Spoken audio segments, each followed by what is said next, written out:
당신이 찾던 무서운 이야기 고비의 TV.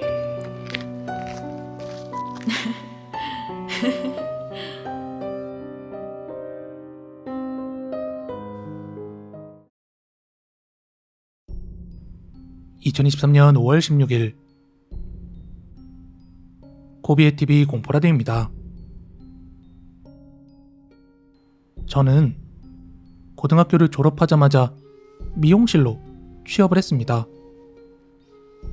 당시 제가 다니던 미용실은 4층짜리 건물이었는데 건물주가 다름 아니라 저희 원장님이셨습니다. 원장님께서는 토속신앙 같은 걸 굉장히 신뢰하시던 분이라 건물 곳곳에 부적을 붙이시거나 1년에 한두 번씩은 고사를 지내야만 했습니다. 당시 그 4층짜리 건물에 2층이 미용실이었고 미용실에서 사용한 수건이나 빨랫감 같은 건 옥상에 널어놓곤 했거든요. 근데 해가 떠있는 대낮에도 그 옥상으로 올라가는 계단 부분에 막 이렇게 부적이 붙어있는 걸 보면 기분이 묘해지곤 했습니다. 그리고 그날도 고사를 지내는 날이었어요. 저는 모태신앙으로 어려서부터 성당을 다니고 있어서 고사를 지내는 동안 그냥 지켜보기만 했습니다. 물론 절도 일절하지 않았고요. 그래서 고사를 지내본 적이 없어서 저는 전혀 몰랐는데 고사가 시작되기 전에 고사떡을 건물 곳곳에 놔두고 와야 한다고 했습니다.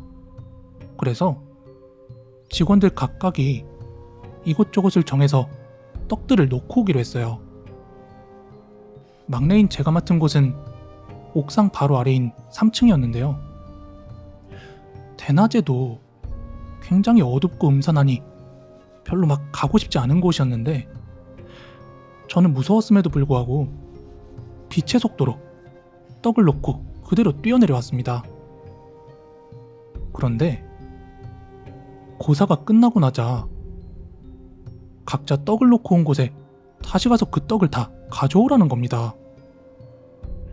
아까 한 번도 무서웠는데 거길 다시 가야 한다고 생각하니까 다른 사람들과 함께 가고 싶었지만 다들 각자 맡은 위치가 있어서 어쩔 수 없이 혼자 갈 수밖에 없었습니다.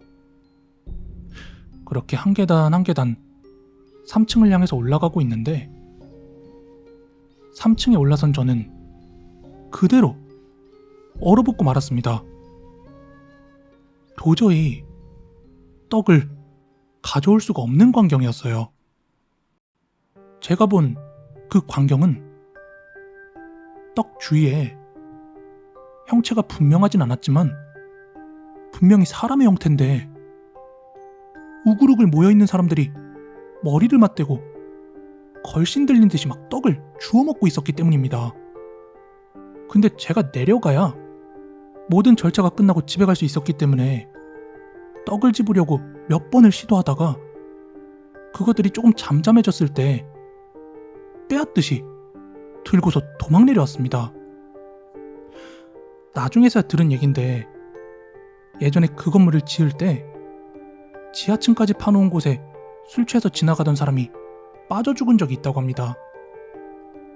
그리고 다른 곳에서 들은 이야기는 그런 미신을 믿고 따르다 보면 오히려 그런 곳엔 귀신들이 모여든다고 하더군요. 귀신을 보내고자 하는 그 원장님의 행동들이 왠지 귀신들을 더 부르는 게 아닐까 하고 생각하게 되더군요.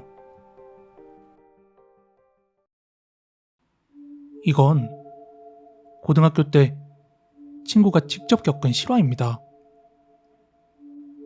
친구의 외할머니는 꿈도 잘 맞고 가끔씩 귀신도 보시고 하셨답니다. 그 때문인지는 모르겠는데 친구는 평소에 가위에 엄청 잘 눌리곤 했어요. 그래서 가위에 눌린 다음 날은 학교에 와서 그 생생한 체험담을 막 애들한테 들려주면서 겁을 주기도 하고 그랬어요. 그리고 이건 그 친구의 가족 이야기인데 그 친구에게는 늦게서야 결혼한 삼촌이 한 분 계셨습니다. 게다가 아이도 늦게 생겨서 나이 40이 넘어서야 첫 아들을 낳으신 거예요. 그러다 보니까 그 아들이 얼마나 귀했겠어요. 할머니하고 온 식구가 애지중지하는 가운데 그 아기가 생후 2개월쯤 됐을 때였대요.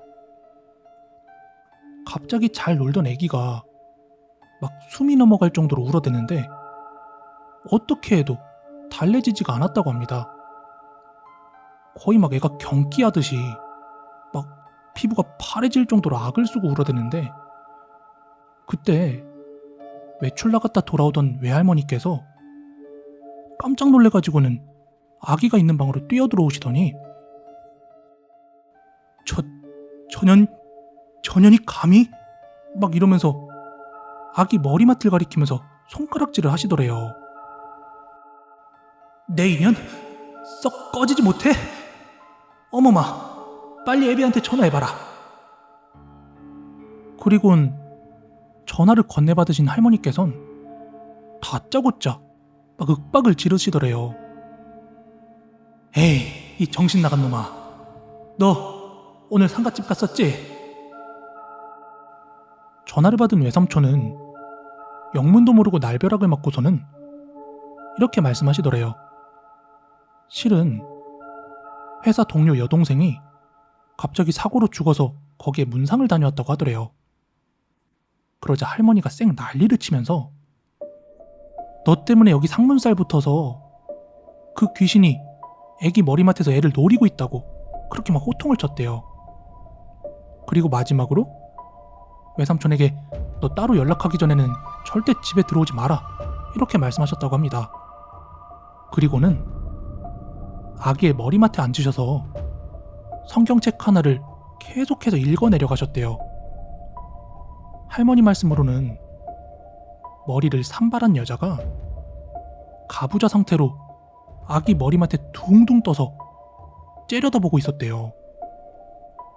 그렇게 성경책을 읽고 있는 동안에 아기의 상태가 조금 안정되었다고 합니다. 그리고 할머니가 3일 내리 철야로 성경책을 읽고 있다가 갑자기 방에 멀쩡히 서 있던 거울이 막 깨지면서 할머니가 쓰러지셨대요. 그리고 이렇게 말씀하셨다고 합니다. 이젠 귀신이 떠났으니 됐다 하고 이제 탈진해서 쓰러지셨고 외삼촌도 그때서야 집에 돌아올 수 있었다고 합니다. 이거 실제 이야기래요.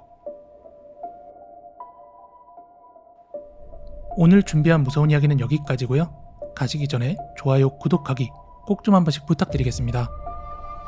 저는 내일 더 무서운 이야기로 찾아오도록 하겠습니다. 감사합니다.